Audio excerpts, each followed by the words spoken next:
Salches. Un café con Max le da la cordial bienvenida a usted que cada noche nos sintoniza. Deseamos que su tiempo con nosotros sea agradable y de bendición para sus vidas.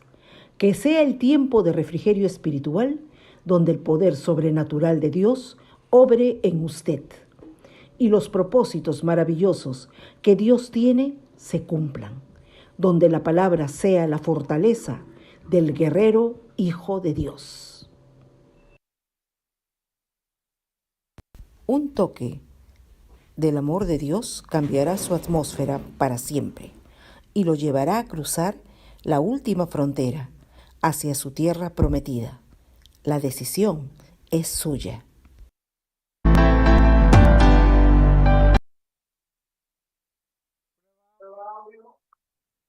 Hola familia, buenas noches. Gracias, Caleb. Muy buenas noches, María querida. Bienvenida. Gracias por estar allí. María, Willy también acaba de conectarse. Agradezco su puntualidad. Queremos hacer de este programa de principio a fin un programa de excelencia. Y parte de la excelencia es que tengamos que comenzar en un horario que ya tenemos acostumbrado. Entonces, nos agrada, nos encanta que ya puedan estar uno, o dos, o tres, o cuatro, con los que sea en la hora indicada, honrando a la puntualidad de nuestros hermanos, en este caso de Willy, de María y de Jaycee. Comenzamos en el tiempo adecuado. Bienvenida también, Jaycee, querida. Gracias por estar allí. ¿Qué tal el fin de semana? ¿Todo bien?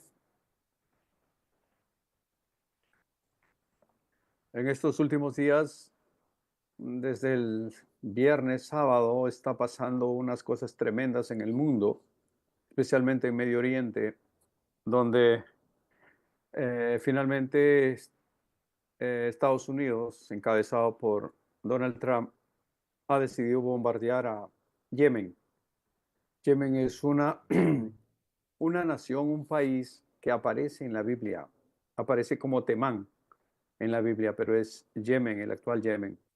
Entonces, nosotros, a la luz de la historia y de lo que estamos viviendo en estos últimos tiempos, hemos programado unas 3 lecciones sobre Israel y su historia. Y nos vamos a ir, digamos que contextualizando nuestra actualidad con lo que dice la Biblia proféticamente. ¿Qué es lo que dice la palabra de Dios y qué es lo que estamos viendo hoy por hoy? Esa es la idea. Bienvenido, Zenón. Gracias por estar allí. Gracias por tu amable sintonía. Vamos a comenzar orando como siempre lo hacemos, dándole la gloria a Dios, dándole la bienvenida al Espíritu Santo. Padre nuestro que estás en los cielos, bendito seas tú, Señor Dios del universo, creador del cielo y de la tierra. Dios todopoderoso y eterno, a ti sea honor y gloria.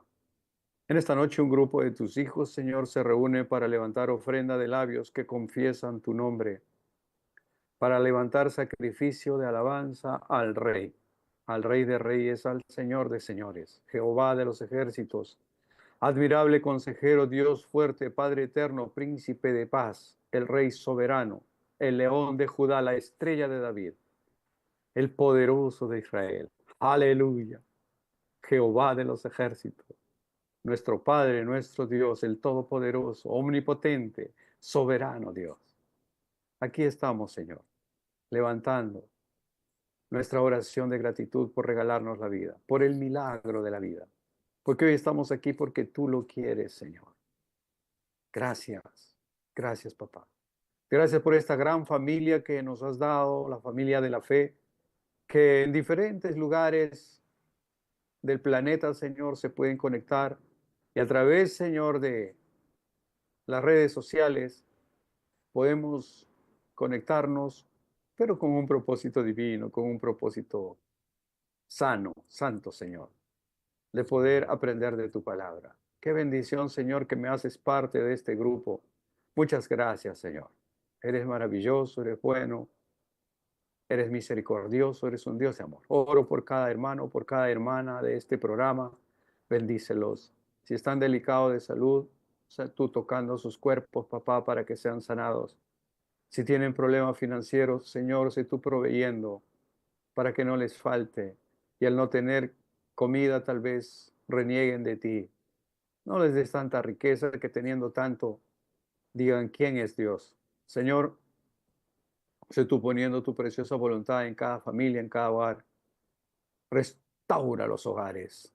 Restaura, Señor, los matrimonios. Bendice a la familia, a los hermanos, a las hermanas.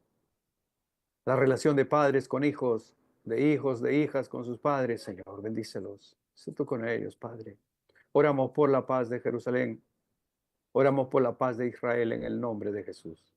Estaremos tocando estas noches, Señor, parte de la historia de Israel, del pueblo escogido por ti. Y, Señor, pedimos que seas tú dirigiéndonos para poder, oh Dios mío, ser explícitos, ser puntuales y sujetarnos a tu palabra y, Señor, contrastarlo con lo que hoy, el día de hoy, está pasando en Israel y con sus vecinos perversos. Señor, entregamos este tiempo en tus manos, orando para que al final de estas 3 o 4 lecciones, nuestros hermanos queden realmente instruidos, Señor, ilustrados de lo que significa, Señor, el amor que tienes tú por tu pueblo Israel. Señor, entregamos este tiempo en tus manos una vez más, orando por nuestros hermanos, Señor, que nosotros estamos orando por ellos, por su salud, por Walter Suta López, orando, Padre, por, por Gina Montesa, en el nombre de Jesús, bendícela, Señor, sé tú restaurando su sistema inmunológico y sanándolo, Padre. Bendice a todos nuestros hermanos por el cual oramos en nuestro corazón y en nuestro tiempo devocional. Amoroso Dios, te damos a ti la bienvenida, Espíritu Santo, en esta noche en el nombre de Jesús. Amén. Amén y amén. Decíamos que el día sábado, o sea, hace 4 noches más o menos, el presidente americano Donald Trump decidió atacar a Yemen. ¿Qué es Yemen? Yemen es un país, es una nación que está a 1.600 kilómetros de Jerusalén o de Israel. O sea, no tienen frontera con Israel. 1.500 kilómetros es bastante lo que los separa el uno del otro, ¿cierto? Pero, toda vez que estos son musulmanes, son hutíes, ¿no? Entonces le tienen una bronca al pueblo de Israel, así como todos los musulmanes, todos los que pertenecen al Islam, odian a Israel. Y esto no es de ahora. A lo largo de estas 3 o 4 noches, ustedes van a ir entendiendo cuál es el origen de esta pelea, de esta guerra. Entonces, mis hermanos, yo quiero comenzar en esta noche leyendo Amós 1:12. El libro de Amós, profeta Amós, más o menos escribió estas profecías 700 años, aprox, al menos eso es lo que registra acá, 700 u 800 años antes de nuestro Señor Jesucristo. El profeta Amós, uno de los profetas menores, dice, prenderé, en el capítulo 1, versos 12, dice, prenderé fuego a Temán y consumirá los palacios de Borna. Temán, ¿qué cosa es Temán? Prenderé fuego en Temán. Temán, mis hermanos, es lo que ahora es el país del Yemen. El país del Yemen se ha declarado desde hace algún tiempo enemigo acérrimo de Israel. Tiene como vecino a Irán. Irán es la cabeza de la serpiente, la cabeza del dragón. ¿Me entienden? Irán es por, digamos, ser el productor de petróleo por excelencia. Entonces ellos tienen mucho dinero. Entonces, igual, Irán está entre 1.800 y 2.000 kilómetros separado de Israel. O sea, están muy distantes. Pero esa distancia no hace que su odio por ellos disminuya. Por el contrario, su odio por Israel es tan fuerte que como no le puede atacar directamente Irán, entonces, ¿qué hace? le paga a los yemenistas, a los habitantes del Yemen, que son en su mayoría mercenarios, son guerreros, o sea, que, que pelean por dinero. Entonces, ¿qué hace Teherán? O sea, Irán.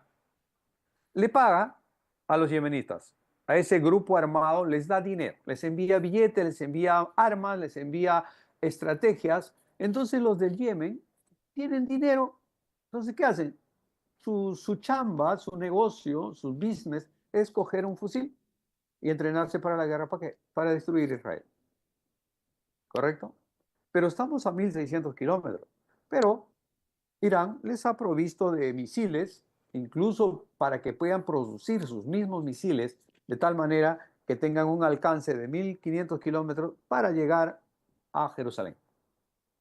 Y eso es lo que sucedió hace 2 meses, 3 meses. Del Yemen dispararon drones y dispararon misiles.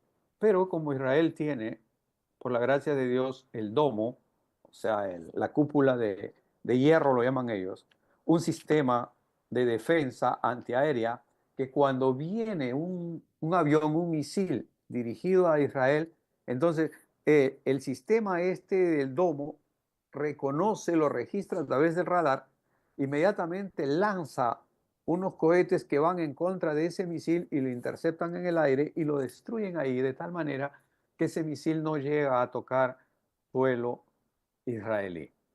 Pero cuando envían en bastante cantidad, o sea, a la vez 100, 200 misiles, entonces es posible que alguno de ellos sí pueda tocar tierra.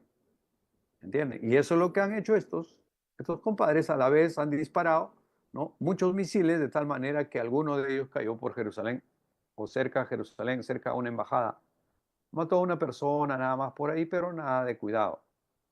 Sin embargo, no deja de ser un problema latente. Entonces, yo quiero llevarlos a Amós 1:2, dice: prenderé fuego en Temán y consumirá los palacios de Borno. Entonces, mis hermanos, Amós, el profeta Amós, 800 años antes de que naciera nuestro Señor Jesús, hizo saber a los israelitas y a todo el mundo que la justicia de Dios es igual para todos. Para todo el que ofende al Señor pecando deliberadamente, todos serán castigados tarde o temprano. Temán se asocia al pueblo de Edom. Edom es los edomitas o los rojos, que son parte digamos, de la descendencia del hermano de Jacob, o sea, del hermano de Israel. Acuérdense que ellos fueron gemelos. Esaú fue el primogénito, Edom, o sea, rojo, porque era pelirrojo. Y, y Jacob, que era normal, no era pelirrojo, ¿no es cierto?, que nace después.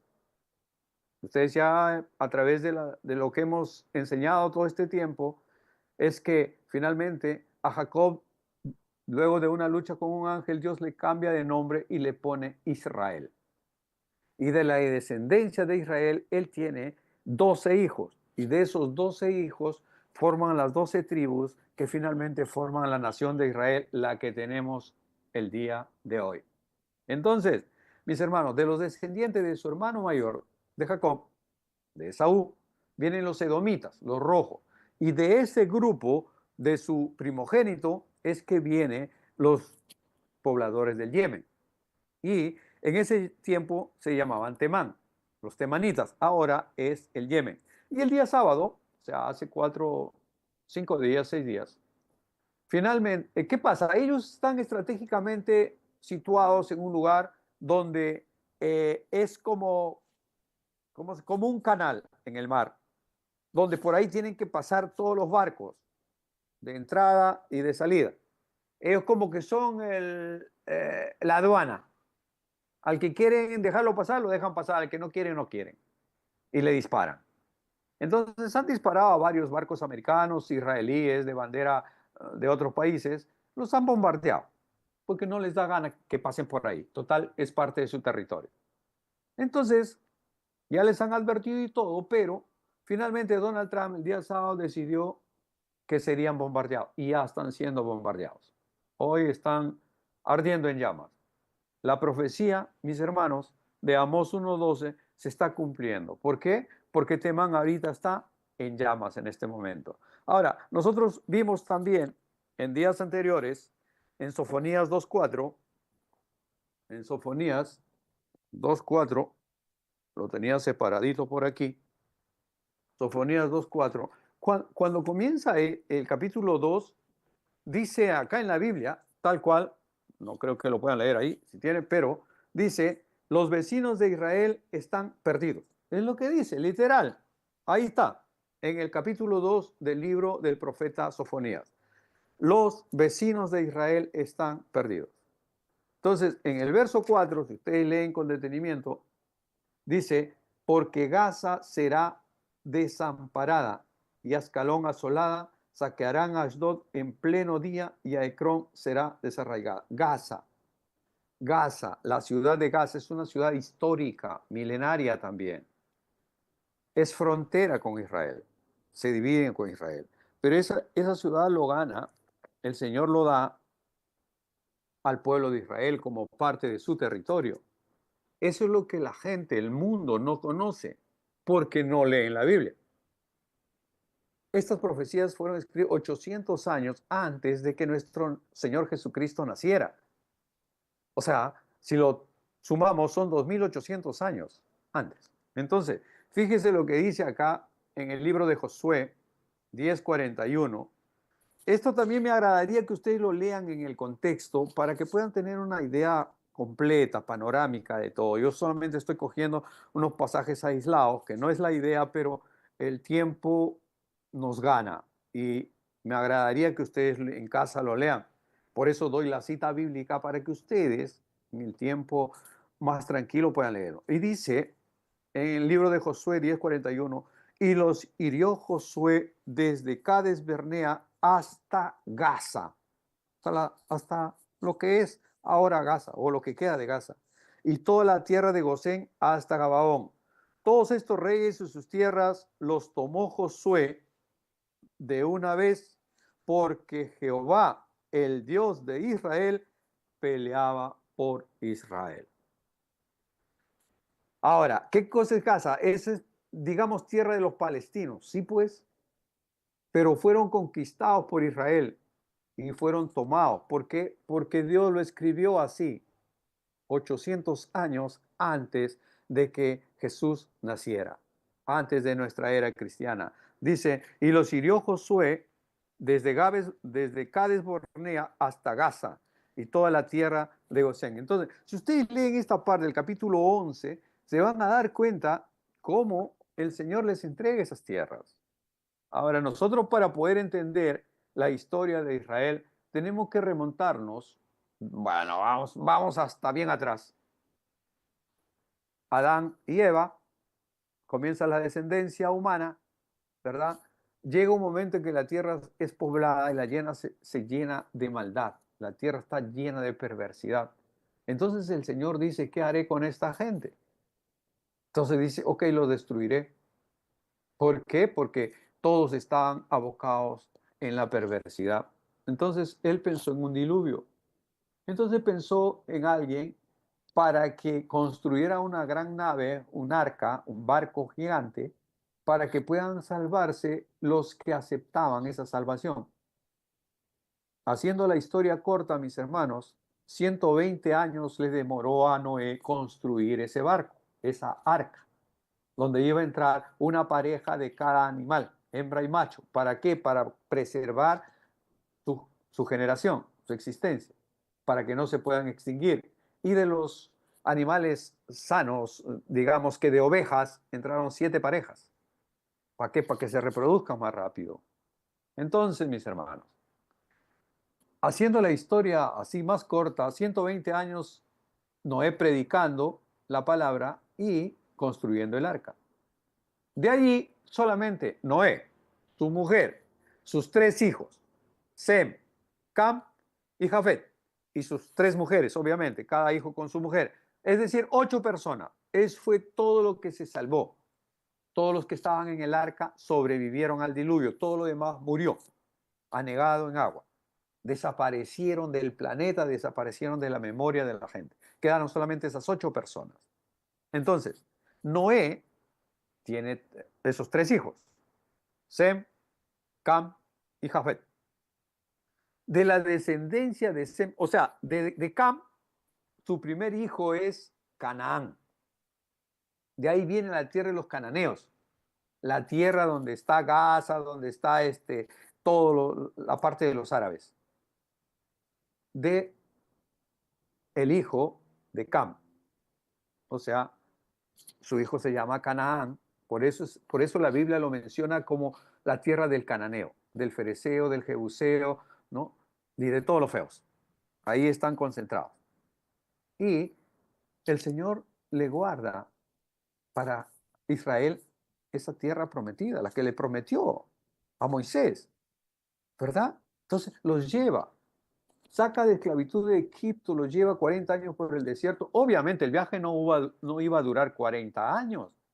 Ese viaje podían realizarlo en 2 meses, en 3 meses. Ya, con viejos, ancianos, niños y animales y todo. Digamos que sea 5 meses de viaje.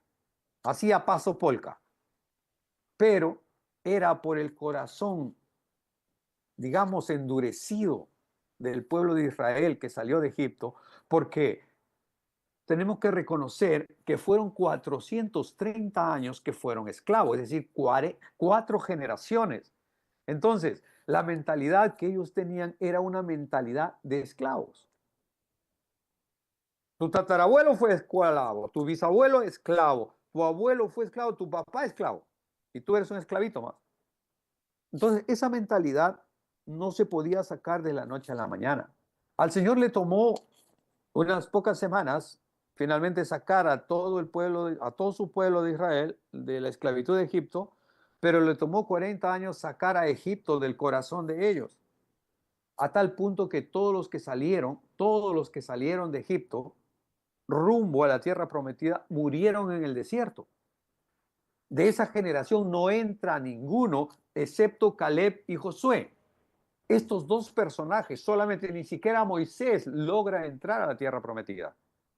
Entonces, solamente Josué y Caleb fueron los que salieron desde Egipto, pasaron los 40 años por el desierto, y todos los que nacieron ya en el desierto, ¿cierto? En esos 40 años, porque había producción de personas, entonces ellos fueron los que finalmente entran a conquistar la tierra prometida. Ya vimos cómo es que Gaza viene a ser parte de la tierra prometida de Dios.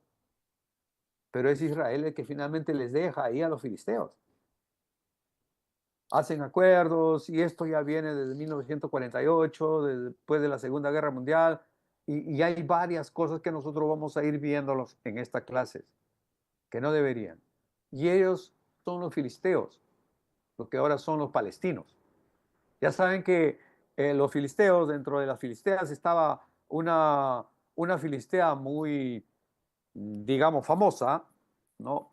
Muy icónica, que es Dalila, una rubia tentación que lo tentó a Sansón. Sansón era un nazareo escogido por Dios desde su nacimiento para ser un juez en Israel, para hacer justicia para el pueblo de Israel. Sin embargo, él tenía una debilidad por las rubias tentaciones y finalmente sale pues comprometiéndose con esta filistea. Y esta filistea Dalila finalmente pues lo sacan los ojos al pobre Sansón, le cortan el pelo, era como un personaje, digamos, de diversión cuando hacían sus fiestas, ¿no? Cuando el propósito de Sansón era ser juez para el pueblo de Israel, pero es él el que no mantiene su integridad y finalmente cede a la tentación de esta filistea, tentación, ¿no? Y cae en sus brazos, y eso le cuesta a él que lo sacaron los ojos, le cortaron el pelo, ya no tenía fuerza, porque había perdido su conexión al salir, digamos, de la cobertura de Dios. Interesante, claro, él ruega nuevamente y finalmente él hace venganza, ya sin ojos ni nada. Estaban los filisteos haciendo una gran fiesta en un gran lugar y tal, y lo sacan a él para distraerse, para hacer burla de él. Y ahí es donde él pide que lo pongan ahí en medio de las 2 columnas que sostenía toda la, todo el edificio. Él derriba todo con su último esfuerzo y dice, muera yo y los filisteos, ¿verdad? Entonces, mis hermanos, ese es más o menos el contexto. Ahora, eso es de los hijos de Cam. O sea, del hijo de Cam viene Canaán, su primer hijo. Y de Canaán, toda su descendencia son los cananeos. Vamos hasta ahí. Y del hijo de Sem, viene toda una descendencia que finalmente llega en Taré, que es el papá de Abraham. Ya estamos en Génesis 12. Ya en el Génesis 12 es un pasaje harto conocido por ustedes, porque lo he predicado muchas veces, he enseñado muchas veces sobre tal. Y el Señor le dijo a Abraham, abandona tu casa, tu parentela, sal de tu mancha, sal de tu grupo y ve a la tierra que yo te voy a mostrar y te bendeciré. Engrandeceré tu nombre, serás de bendición. Haré de ti una gran nación. A los que te bendijeren, bendeciré. Y a los que te maldijeren, maldeciré. Y en ti serán benditas todas las familias de la tierra. El Señor hizo un pacto con Abraham, con el hijo de Taré, descendiente de Sem. Por eso es que a los israelitas se les dice en el mundo los semitas. ¿Correcto? No es el pan de chachapoyas, por si acaso. No, los semitas significa que son descendientes de Sem. Eso quiero que quede claro, por favor. ¿Ok? Ya estamos hasta ahí entonces. Entonces, por eso es que cuando se habla de antisemita, ustedes han escuchado mucho ese término, ¿verdad? Antisemita quiere decir en contra del pueblo hebreo, en contra del pueblo de Israel, en contra de los judíos. Aquellas personas que tienen judeofobia, le tienen fobia al pueblo judío, a la nación judía, a los descendientes judíos, ellos son antisemitas contra el pueblo de la descendencia de Sem, que finalmente viene a llegar a Taré, y el Taré es papá de Abraham, y Abraham es papá de Isaac, y Isaac es papá de Jacob, y Jacob es papá de las 12 tribus que forman Israel. Espero que sea explícito con eso.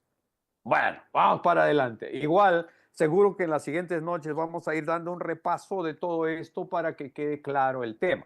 Durante más de 3.500 años, imperio tras imperio se han alzado con el mismo objetivo. ¿Cuál es ese objetivo principal? Esa meta es destruir al pueblo de Israel. Punto.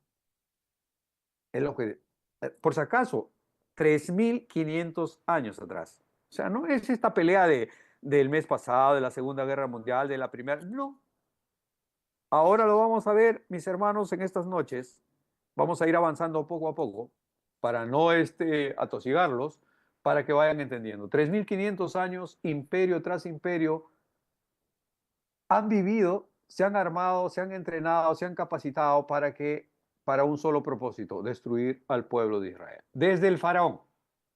Acuérdense que cuando en el Génesis 12 Dios hace un pacto con Abraham y le dice, sal de Ur de los Caldeos, lo separa a él para hacer de la descendencia de Abraham una nación santa.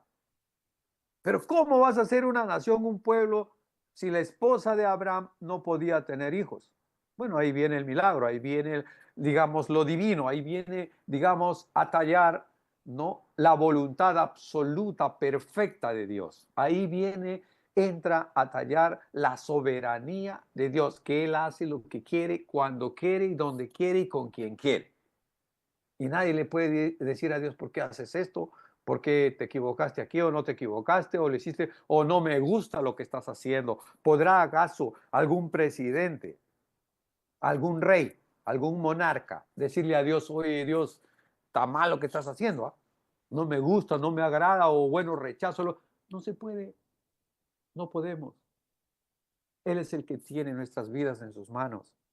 Y cuando Él lo quiere, simplemente nos la quita y se acabó. ¿Ok? Entonces, desde el faraón de Egipto, ¿cómo llega el pueblo de Israel a ser esclavo de Egipto? Ahora les comento brevemente y todo lo que he preparado creo que no voy a comenzar nada todavía, solamente estamos en un intro.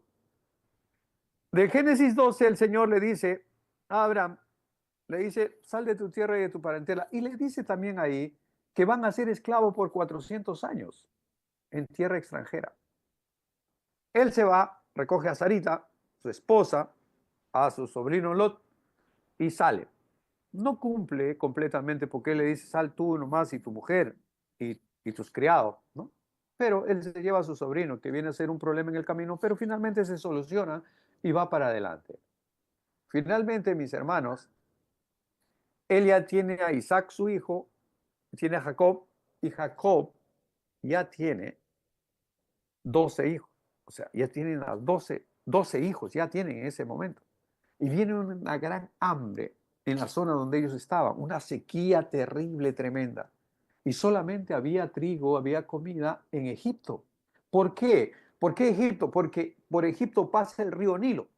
Y el río Nilo es uno de los ríos más grandes de la tierra, donde cuando llovía en el tiempo de invierno se rebalsaba, salía por todas las riberas, ¿no? El río. Y ese limo, ese barro con el que cubría toda la tierra, era una tierra fértil. El río ya bajaba su caudal y quedaba esa tierra fértil para que ellos puedan sembrar. Entonces ellos tenían trigo. Enterados, digamos, los hebreos, de que en Egipto hay trigo, ¿no es cierto? Entonces, ellos quieren ir a Egipto a comprar trigo, pero todavía no pueden ahí, tenían sus hijos pastoreando, haciendo cosas por ahí. De los 12 hermanos, uno es José, ¿correcto? Lo hemos visto, Zabulón, Rubén y todos los hijos de Jacob. Entre ellos está José. Pero José le tenía una especial estima, no, perdón, Jacob le tenía una especial estima a José porque era el hijo de la mujer que él amó entrañablemente toda su vida y que había sido estéril.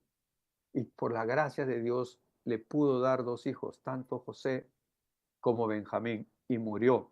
Al dar a luz a Benjamín, ella muere. Entonces su hijo José era como decirte, su hijo predilecto. Los otros manganzones ya eran más grandes, ya eran hombres, y él todavía relativamente pequeño. Le manda a hacer una túnica de colores, y todos lo tenían envidia por esa túnica de colores. Y José era un soñador de sueños, había algo especial en él. Dios lo había separado desde ya para un propósito tremendo, pero la gente no entendía. Y él era un soñador de sueños y le contaba sus sueños a sus hermanos y todos le decían, este está loco, ya está rayado, se le quemó un fusible este compadre. Finalmente sus hermanos están en el campo pastoreando las ovejas y su padre Jacob le dice a José, hijo, llévale estos quesos, llévale estas cosas a tus hermanos allá al campo. Ya papi, yo voy a buscar. Se va caminando por ahí, por el desierto, preguntando a alguien que se le cruzaba, ¿has visto tal fulano en el grupo? Sí, por ahí está, ya. Finalmente llega.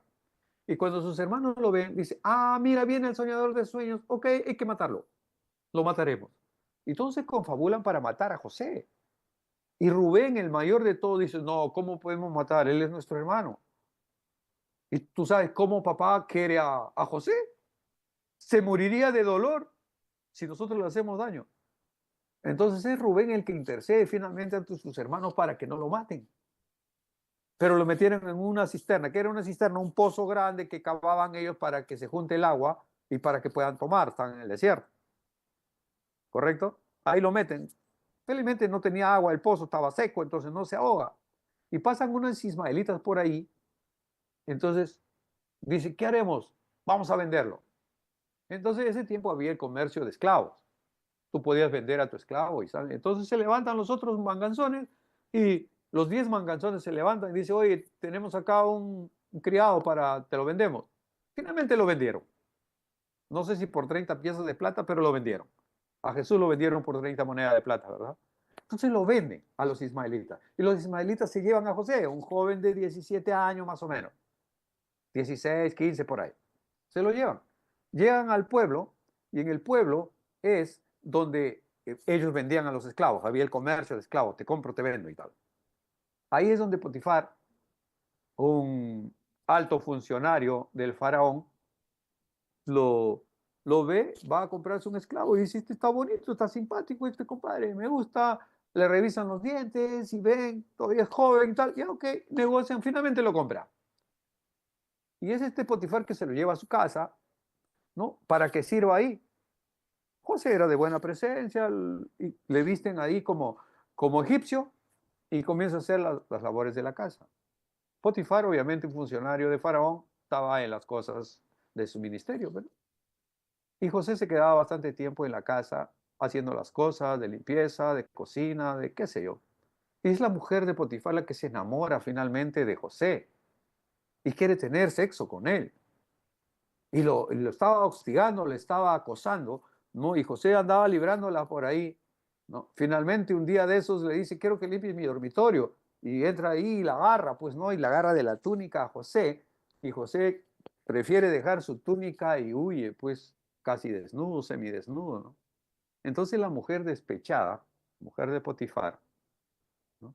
Lo acusa, llama a los guardias, llama a la seguridad, le dice, ese desgraciado, ese hebreo desgraciado me ha violado, me ha faltado el respeto, me ha humillado, me ha maltratado, me ha vejado. Entonces lo apresan a José y lo mandan a la cárcel. ¿Me entiende? Lo meten a preso a José. Él no hizo nada. Pero, o sea, huyó, se escapó de la tentación.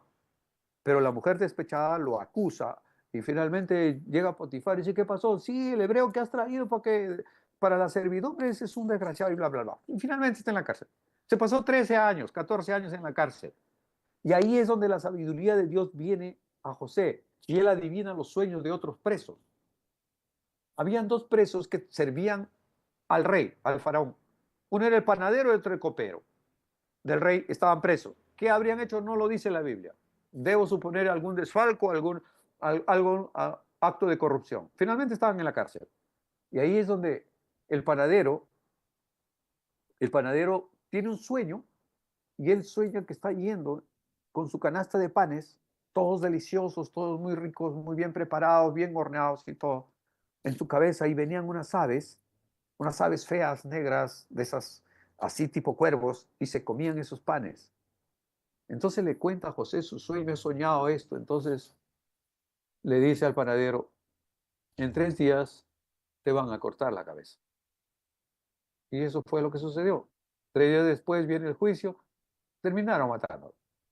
Y el copero del rey, que también estaba preso, le cuenta su sueño.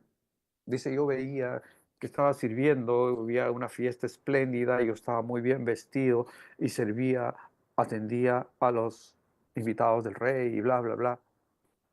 Entonces José le dice, tú en 3 días vas a ser repuesto a tu puesto, vas a volver a trabajar en el palacio del rey. Pero le dice, cuando estés allí, acuérdate de mí, no te olvides de mí. Cuando estés allá trabajando, sirviendo el vino al rey, acuérdate de mí, le dice. Pero una vez que él salió, fue repuesto en su chamba, se olvidó de José. No se acordaba de ese episodio. Hasta que el faraón tiene un sueño. Y un sueño que lo perturbaba, no entendía. El faraón mismo estaba loco, porque soñó que unas vacas del río Nilo salían unas vacas gordas, muy gordas, así, llenos de vida y tal. Pero en el camino se encontraban con 7 vacas flacas que se tragaban a las vacas gordas. Y en el otro sueño sueña que habían 7 espigas de trigo muy gorditas, muy lindas, muy radiantes, muy hermosas, ¿verdad? Y que subían por ahí al costado de esas espigas de trigo unas cizañas que se tragaban a esas espigas de trigo. 7 espigas devoradas.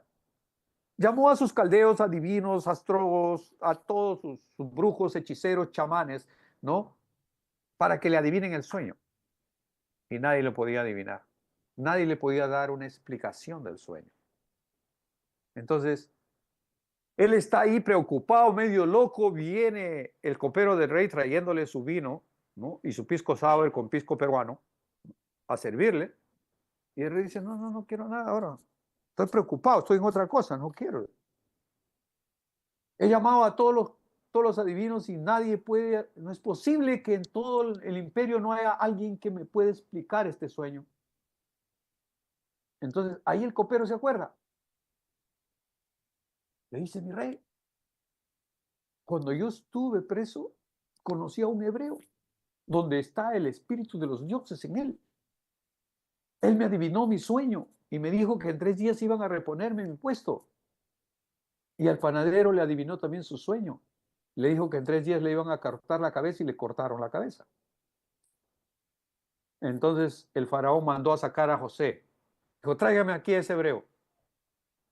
Entonces él estaba como encargado de la prisión, había ganado puestos, José, porque era un hombre íntegro, ¿no? Le entregaban, digamos, la administración de la prisión, siendo él un preso. ¿Por qué? Porque veían que había integridad en él. Qué tremendo es cuando el Espíritu de Dios está en ti, ¿verdad? Eres luz en medio de las tinieblas. Entonces, lo llaman, lo baldean, lo bañan, lo afeitan, lo cambian, lo perfuman al tipo y lo presentan frente al faraón.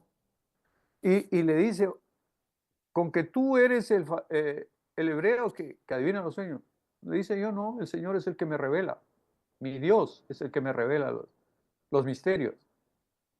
Y le dice, cuéntame, oh rey, tu sueño, yo te lo voy a explicar. Y bueno, haciendo la historia corta, le explica. Le dice, mira, rey, tu sueño no es otra cosa que vas a tener 7 años de una superproducción, de una hiperproducción, de una megaproducción de trigo. Va a haber trigo en cantidades enormes industriales. Pero luego de esos 7 años van a venir 7 años de escasez, donde todo lo que tú has guardado se va a acabar. Entonces, le dice, yo te aconsejo, yo te sugiero de que contrates, digamos que traigas a tu equipo gente idónea. ¿Para qué? Para que en esos 7 años puedan recolectar todo lo posible, lo más que se pueda, porque vienen 7 años terribles, sequías totalmente. Entonces ya le dice, las 7 espigas de trigo son precisamente esos 7 años de bendición, pero luego la cizaña que crece ahí, que se come al trigo, son esos 7 años de escasez, de crisis, donde serán devorados todo lo que hay. Igualito pasarán con los animales, habrán 7 años de bonanza donde tendrán lindos animales, gorditos, todo, pero luego va a haber tiempo de escasez donde esos animales van a morir. Entonces el faraón, nada de tonto, le dice, ¿a quién voy a contratar? ¿A quién voy a llamar? Tú eres ese hombre sabio que yo necesito en mi equipo. Así que inmediatamente le dijeron, ya, póngale vestiduras ¿no? De ilustre personaje. Póngale un anillo de autoridad en su dedo, póngale una tiara ahí que representa que este es, después de mí, es José, el hebreo. De la cárcel al palacio del rey. ¿Estamos hasta ahí? Entonces José era el segundo del faraón, administra todos los negocios del faraón. Y en esos 7 años de bonanza, él manda a edificar muchos graneros enormes, grandes, para poder depositar el trigo que cosechaban, ¿no? Y alimento para los animales y qué sé yo. Y cuando viene la sequía, sus hermanos están al otro lado, ¿correcto?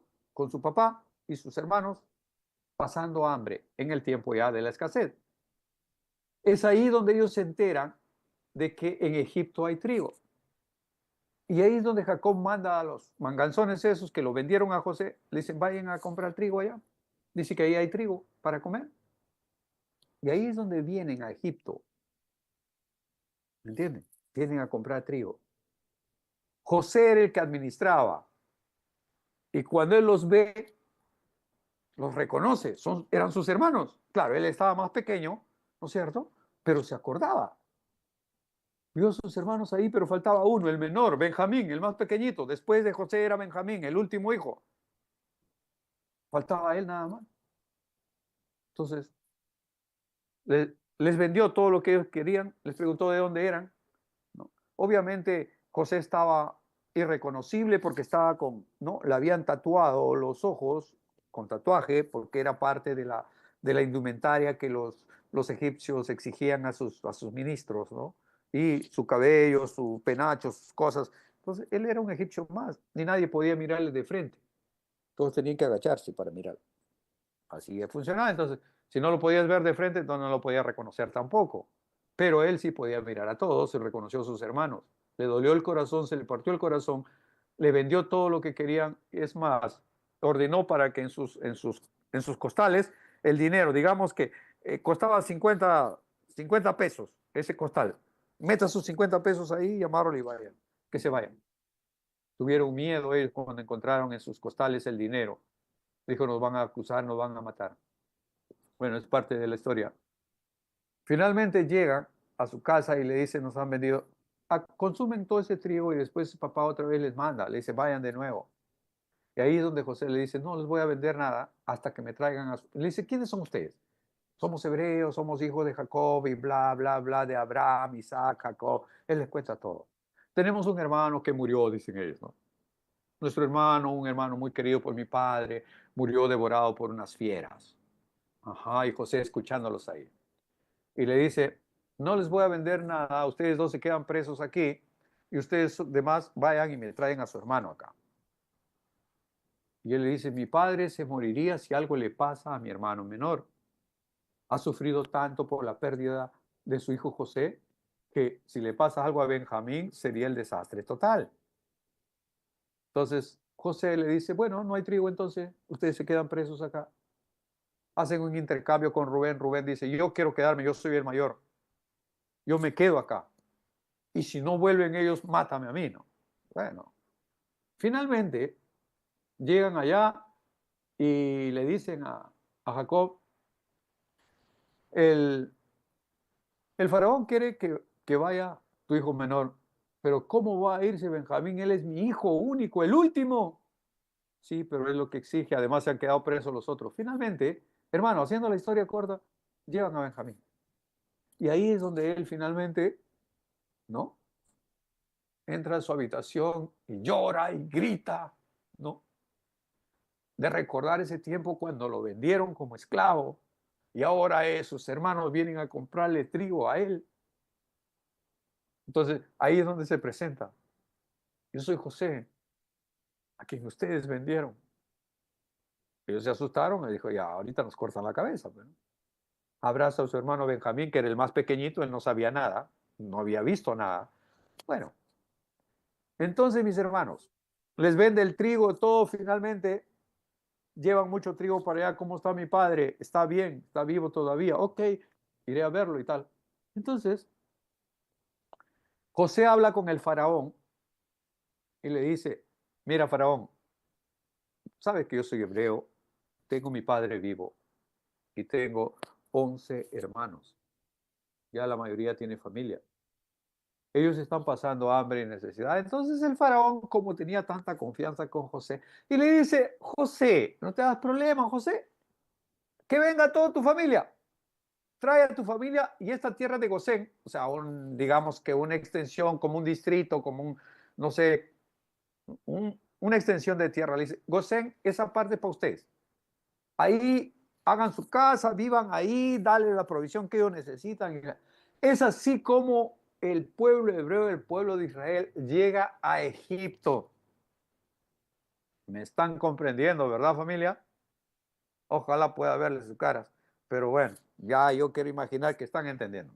Entonces, así como llegan ellos, José los hace venir, vienen ahí a la tierra de Gosén, dentro de Egipto. Ellos forman ahí su tierra para vivir y comenzaron a cultivar la tierra. Pasan los años, el faraón, que era amigo de José, muere, es uno de sus hijos, asciende al trono y después otro faraón. Finalmente llega un momento en que hay un faraón que ya no reconoce a José con la autoridad que él tenía. Entonces dijo, este pueblo hebreo, estos que están aquí en esta tierra de Egipto, dentro de nuestro territorio, se reproducen de tal manera, son tan prolijos, son tan especiales, que si los dejamos crecer dentro de unos años, nosotros, los egipcios, seremos esclavos de los hebreos. Así que, no, no, no, no, no, no. De aquí en adelante ellos van a ser nuestros esclavos. Y los esclavizan ahí. Me copian hasta ahí, ¿verdad, hermano? Ahí es donde comienzan los 400 años de esclavitud. José ya murió, el faraón que los quería ya murió, hay otro faraón que se levanta, no los conoce, dice, los quiero como esclavos. Los esclavizan a ellos y pasan 430 años de eso hasta cuando el Señor levanta de ahí mismo a Moisés, el que va a encabezar el éxodo, para sacar al pueblo de Israel, a esa nación que estaba ahí en Gosén, en la tierra de Egipto, para llevarlos a su tierra prometida por 40 años, en el desierto, caminando, hasta que toda esa generación que salió de ahí luego de 400 años de esclavitud, y su mentalidad era de esclavo, no tenían otra mentalidad, no tenían libertad. Por eso nosotros vamos, en estas clases, vamos a enfatizar básicamente lo que el Señor quiere de ti y de mí, una libertad absoluta. Y conoceréis la verdad y la verdad os hará libres. Libres del pecado, libre de la contaminación, libre de la maldición del pecado, libre de la muerte, del poder de la muerte, porque hemos sido trasladados de muerte a vida a través de Jesucristo. Eso es, en dos palabras, todo el mensaje que vamos a compartir en estas 4 noches siguientes. Y tendríamos para más porque hay mucho material. Todo lo que yo he preparado, nada lo he dicho. Está todavía aquí, lo tengo, pero oraba antes de comenzar y le decía, Señor, ¿cómo tengo que comenzar? Dime tú, son tus ovejas. Dime cómo lo comienzo, dime. Yo he preparado ya, he alistado todo. Acá tengo mis citas bíblicas, acá tengo todo ya copiado en el equipo y todo. Pero guíame tú para hacer un preámbulo de tal manera que ellos puedan enamorarse del tema y que puedan mañana congregarse con su libro de apuntes, con su cuaderno ahí para tomar nota, ¿no? De lo importante que es para que ustedes puedan saber cuál es la historia de Israel. Hasta aquí ya sabemos, ¿no? Cómo llega el pueblo de Israel a ser esclavo de Egipto, cómo el Señor a través de Moisés por el Éxodo los saca, cómo 3 meses después de salir de Egipto el Señor les da las tablas de en el monte Sinaí, que pertenece hasta el día de hoy a Egipto todavía, ¿no? Cómo es esa misma noche de la Pascua judía es que ellos salen de ahí y como en una celebración de la Pascua muchos años después, en la misma celebración que cada año hace el pueblo judío de la Pascua, es sacrificado nuestro Señor Jesucristo. Entonces, mis hermanos, esta es una historia apasionante, esta es una historia rica en cultura, en historia y también en espíritu. El Señor nos va a guiar de tal manera que nosotros podamos sumergirnos en el verdadero corazón de nuestro Dios, de poder entender el gran amor que el Señor tuvo por el pueblo de Israel, tiene por el pueblo de Israel y tendrá por el pueblo de Israel. La nación escogida, elegida por Él.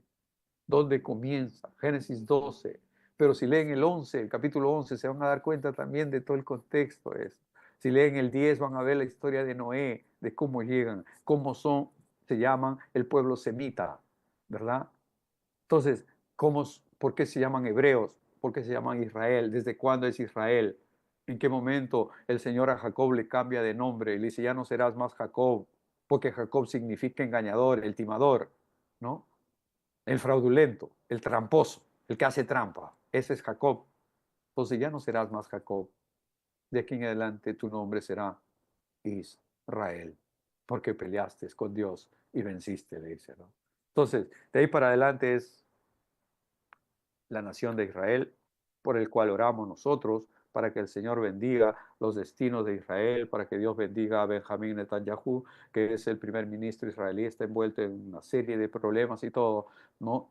Ahorita están bombardeando al Líbano, ¿no? Y Gaza, que está rearmándose para poder atacar, todavía quedan 56 o 58 o 60 rehenes todavía en los túneles de Gaza, y ellos quieren seguir canjeando y ganando mucho terreno con eso, pero el Señor finalmente tiene la última palabra.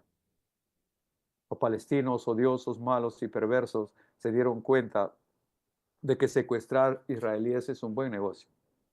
Hace el 2005, si no me equivoco, canjearon un soldado israelí, un solo soldado, que los filisteos, o sea, en este caso los palestinos, habían capturado, lo habían, ¿no?, tenido secuestrado, lo canjearon por 1000 prisioneros palestinos que estaban en las cárceles israelíes. O sea, un soldado,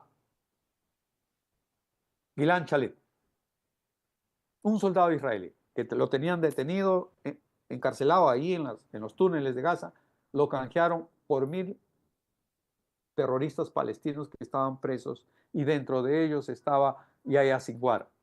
Yahya Sinwar era uno de los terroristas más destacados, entre comillas, ¿no? Y tenía un tumor en el cerebro. Israel lo opera del cerebro en sus hospitales de excelencia de Israel, lo operan, le sacan el tumor para que no muera este infeliz, este impresentable, de Yahya Sinwar. Y entre los 1000 que exigieron para canjear por solamente un soldado, ¿cierto? Sale este desgraciado. Y es este desgraciado, ¿no? Este infeliz que ya está muerto, ¿no?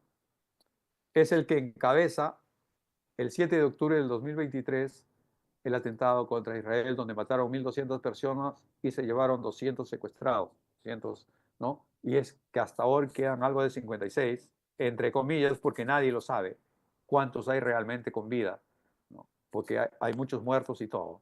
Entonces, amados hermanos, esa es la realidad actual. Ya hemos visto a la luz de las profecías, 1800 años antes de nuestro Señor Jesucristo, no, perdón, 800 años antes de nuestro Señor Jesús, o sea, 2800 años hasta nuestra era, como la profecía ya está escrito, como Dios a través de su Espíritu Santo había escrito por los profetas Amós, por el profeta Sofonías, por el profeta Joel, por el profeta Isaías, por Ezequiel, ¿no? Todo lo que iba a suceder y eso es lo que está pasando ahorita. Ahí leímos ahora, Amós 1.6, cómo, ¿no? Dice que Temán arderá en llamas y hoy por hoy, ahorita está ardiendo Temán. Lo han bombardeado 2 veces ya, entre el sábado y el domingo en la noche y siguen bombardeándolo. ¿Por qué? Porque está escrito en la profecía. Dice que Gaza será destruida y ahora ¿cómo está Gaza? Está destruida, está deshabitada. Hay una parte que está sobreviviendo porque Israel igual podría destruirlo en 24 horas, desaparecerlos. Pero hay todavía 50 y tantos secuestrados que ellos quieren sacarlos con vida. Por eso para los palestinos secuestrar judíos es un buen negocio, porque ellos lo pueden canjear por 1000 de sus terroristas. Amados hermanos, el tiempo nos ha ganado y yo no entré todavía al programa en sí. Sin embargo, espero que esta noche haya sido una noche de entrada, de bendición, un preámbulo, una antesala de lo que serán estas próximas noches. Gracias por su amable sintonía, que tengan una noche preciosa, una noche bendecida, una noche súper llena de gracia y de favor. Muy buenas noches, familia. Si papá Dios lo quiere, mañana en este mismo horario estaremos siguiendo con el programa que debemos seguir. Que el Señor los bendiga. Muy buenas noches, familia. Hasta mañana. Amén.